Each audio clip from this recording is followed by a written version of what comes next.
অসমৰ বিভিন্ন প্ৰান্তৰ লগতে নলবাৰী জিলাৰ অতি প্ৰাচীন বিল্লেশ্বৰ দেৱালয়টো আটক ধুনীয়াকৈ সজাই পৰাই তোলা হয় পূজাৰ মণ্ডপসমূহ। আৰু এই বিল্লেশ্বৰ দেৱালয়ৰ এইবাৰ ব্যতিক্ৰমী প্ৰয়াস এখন উপঙা মঞ্চ। পূজা সমিতিয়ে তৈয়াৰ কৰি তুলিছে এখন উপঙা মঞ্চ আৰু এতিয়া আকৰ্ষণৰ কেন্দ্ৰবিন্দু হৈ পৰিছে সেই উপঙা মঞ্চখন। মই আপোনালোকক লৈ যাব বিচাৰিম বিল্লেশ্বৰ দেৱালয়ৰ কিছু নান্দনিক দৃশ্যসমূহলৈ।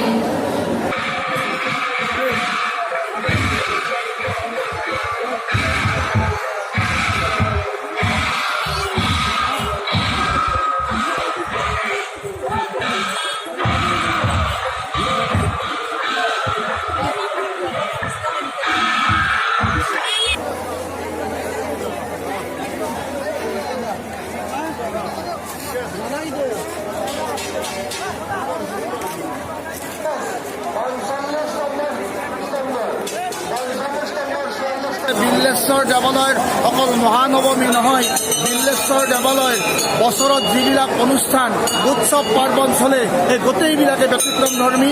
এইখন এখন শৈৱপীঠ আৰু সেই ৰজাৰ দিনৰ ইতিপূৰ্বৰ পৰাই এই ৰজাৰ দিনৰ এইখন দেৱালয় আৰু এক বিশেষ ব্যতিক্ৰমেৰে এই পূজাখন চলে। আৰু আপুনি যিহেতু দুৰ্গা পূজাৰ কথা ক'লে, আমাৰ এই দুৰ্গা পূজাখন সম্পূৰ্ণ ব্যতিক্ৰমধৰ্মী। ইয়াত কোনো ধৰণৰ মৃন্ময় মূৰ্তি নাথাকে, ইয়াত কলৰ মূৰ্তি থাকে। আমাৰ এই মন্দিৰৰ দুৰ্গাৰ মূৰ্তি আছে, সেই দুৰ্গাৰ মূৰ্তিতে পূজা হয়। আৰু নৱৰাত্ৰি বনোৱা যিডাল ৰাম কলগছ, সেই ৰাম কলগছতে সুশোভিতভাৱে দেৱী সজোৱা হয়। আৰু আমাৰ এই পূজাত বছৰ বছৰ ধৰি লাখ লাখ ভক্তৰ সমাগম হয়। এইবাৰো লাখ লাখ ভক্তৰ আমাৰ সমাগম হৈছে আৰু সম্পূৰ্ণ বৈদিক, সম্পূৰ্ণ ধৰ্মীয় নীতিৰে ইয়াৰ পূজা ভাগ হয়। আৰু বছৰে বছৰে মহানৱমীৰ বলি বাঢ়ি আছে। যিটো সময়ত মানুহে বলিৰ বিৰোধিতা কৰি আছে, সেই সময়ত কিন্তু এই ঐতিহাসিক বিল্লেশ্বৰ দেৱালয়ত বছৰে বছৰে বলিৰ সংখ্যা বাঢ়ি আছে। ইয়াৰ পৰা আমি ক'ব পাৰোঁ যে মানুহৰ ধৰ্মৰ প্ৰতি মানুহৰ আকৰ্ষণ বাঢ়িছে, মানুহৰ ধৰ্মৰ প্ৰতি বিশ্বাস বাঢ়িছে।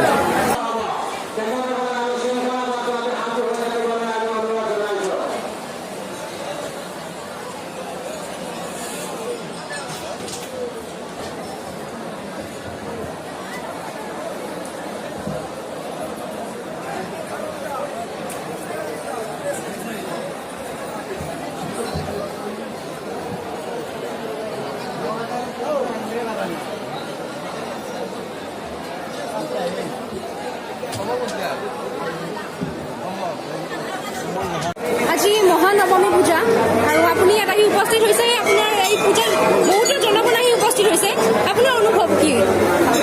সঁচাকৈ বৰ আনন্দ অনুভৱ কৰিছোঁ। এই বিল্লেশ্বৰ দেৱালয়ত মানুহৰ সমাগম দেখি অভিভূত হৈছোঁ।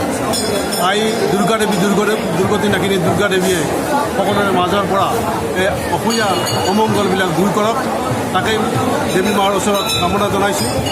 আৰু সকলোৰে সমাজখনলৈ এটা সুখৰ বাৰ্তা আহক, সকলোৱে সুখে শান্তিৰে থাকক। আজি ইয়াতে গম পোৱা মতে 56টা মহ বলি হৈছে।